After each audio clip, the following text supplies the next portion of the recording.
प्रधानमंत्री अनपढ़ है कि देश के बर्बाद हो जाएगा। फाइनेंस मिनिस्टर साहिबा जो हमारी वो तो जीरो तो दुकानदार का टाइप मेंटालिटी है।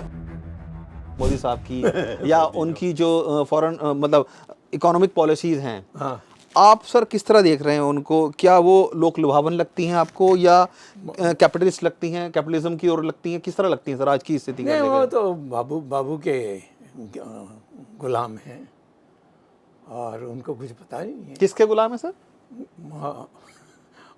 जो हमारी सरकार के जो ऑफिसर्स हैं उनके गुलाम है। और वो क्यों मेहनत करेंगे? इन चीज़ों में अब मान लीजिए कल मैं टैक्सेस हटा देता हूँ जी, तो जो डिपार्टमेंट है इनकम टैक्स की वो चलाएगी अंदर, मैंने पब्लिकली नहीं चलाएगी, चलाए प्रधानमंत्री को कि देश के बर्बाद हो जाएगा, कहाँ से हम पैसा लाएंगे। बिल्कुल। ये और प्रधानमंत्री अनपढ़ है सर हालांकि जो इकोनॉमी है वो जाहिर तौर पर उनका फोर्टे नहीं है। हमारी जो फाइनेंस मिनिस्टर साहिबा हैं, वो कौन? फाइनेंस मिनिस्टर साहिबा जो हमारी वो तो जीरो है। खैर ये सर आपका तर्क है, नहीं तो लेकिन वो मेरा हमारी तर्क देश की है, फाइनेंस तो मिनिस्टर है। आप मेरा तर्क नहीं चाहिए तो नहीं, फिर मैं चले तो सर जाइए। कह रहा हूँ आपके तर्क सर कहीं अलग हो सकते हैं क्योंकि आप सर तो पूरे हो जानकार हैं। बताइए कौन अलग कर रहा सर है? मैं तो देखिए सवाल कर रहा हूँ आपसे, मैं आपसे समझना चाह रहा हूँ सर, समझ नहीं। क्या नहीं, आपको लगता है कि मोदीनॉमिक्स और जो फाइनेंस मिनिस्ट्री ऐसा हमारी, कोई चीज़ नहीं है मोदीनॉमिक्स। लेकिन चर्चा तो सर बहुत होती है उनकी। किस में? एक आप बुला लिए, अब हम अकेला क्यों मुझे बुलाते हैं? किसी को बुलाकर मेरे सामने खड़ा कर दीजिए, बैठा दीजिए। वो नहीं कर सकें, वो कोई नहीं आएगा। वो जानता है कि मैं कोई साधारण इकोनॉमिस्ट नहीं हूँ, मैं हार्वर्ड में प्रोफेसर, बिल्कुल सर, बिल्कुल। PhD वहाँ लिया, फिर उन लोगों को सिखाया जो आज बड़े बड़े लोग हैं अमेरिका में। सर क्या लगता है कि पिछले 12 साल का अगर हम देखें, जब से मोदी साहब आए हैं, उनकी गवर्नमेंट आई है, क्या वो पॉपुलिस्ट बनकर रह गए या कैपिटलिस्ट बनकर रह ये गए? कोई पॉपुलिस्ट नहीं है, सबसे ज़्यादा कैपिटलिस्ट कैपिटलिस्ट है? कैपिटलिस्ट नहीं है, ये दुकानदार का टाइप मेंटालिटी है। कहाँ किसको पीटना है, कहाँ किससे लेना है, इनकम टैक्स के छोड़िए, सेल्स टैक्स किस हालत में हमारे देश में चल रही है, तो उसमें फिर ब्लैक मनी आ जाती है। स्वामी सर, चूंकि हमारा जो देश है सबसे लार्जेस्ट पॉपुलेशन है यहाँ पे, और सबसे ज़्यादा यूथ भी हमारे देश में है सर, पूरे वर्ल्ड में देखा जाए तो, और वही हमारी सबसे बड़ी ताकत भी है। लेकिन क्या आपको लग रहा है कि सर जो हमारे यूथ की ताकत है उसको सही तरीके से रिप्रेजेंटेशन नहीं मिल रहा है? नहीं। और जो यूज़ होना चाहिए हमारे यूथ का, हालांकि नो डाउट हम IT क्षेत्र में सर बहुत अच्छा कर रहे हैं, साइंस के क्षेत्र में बहुत अच्छा कर रहे हैं, आर्ट के क्षेत्र में अच्छा कर रहे हैं, लेकिन जो एक रिप्रेजेंटेशन एक इतने बड़े देश के युवा शक्ति को मिलना चाहिए, क्या वो लगता है कि हाँ वो उस तरीके से नहीं मिल पा रहा है? और यही कारण है कि जो हमारी इकोनॉमिक ग्रोथ है वो उतनी तेज गति से नहीं बढ़ रही है सर आगे? ये तो स्वाभाविक है, और हमारे लोग तो बाहर जा रहे हैं। अमेरिका में यानी रुकावट आ रही है, तो इसीलिए इतना उस अमेरिका में जितनी बड़ी IT कंपनीज हैं, जितने बड़ी फर्म्स हैं, सबके जो CEOs हैं, जो डायरेक्टर्स हैं, वो सब इंडियंस हैं सर। देखो, मैं नहीं जानता, मैं 7 साल वहाँ प्रोफेसर था जी। तो मैं कहता हूँ कि ये रोना कि इसको नहीं मिला, उसको नहीं मिला।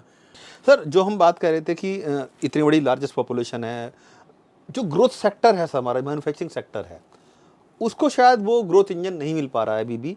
आपको लगता है कि या ग्रोथ जो मैन्युफैक्चरिंग सेक्टर है हमारा बहुत अच्छा हो सकता है, चूँकि जो सरकार है वो कौशल विकास पर और मुद्रा लोन पर तो फोकस कर रही है, पैसा देने पर फोकस कर रही है, लेकिन जो मैन्युफैक्चरिंग सेक्टर है जहाँ से रोजगार उत्पन्न हो सकते हैं या हमारा जो ग्रोथ इंजन, रुका हुआ ग्रोथ इंजन है, वो पटरी पर आ सकता है, क्या आपको लगता है सरकार उस तरफ ध्यान कम दे रही है या आप किस तरह देखते हैं? दे रही है, ज़्यादा दे रही है और दबाने के लिए और कितना पैसा लेने के लिए, ब्लैक में लेने के लिए क्या नहीं करते हैं। मतलब मैन्युफैक्चरिंग सेक्टर को दबा रही है सरकार या ऐसा यही है ना कि मैन्युफैक्चरिंग सेक्टर को कहते हैं इतना इतना पैसा दो तब तुम्हारी बिजनेस चलेगी।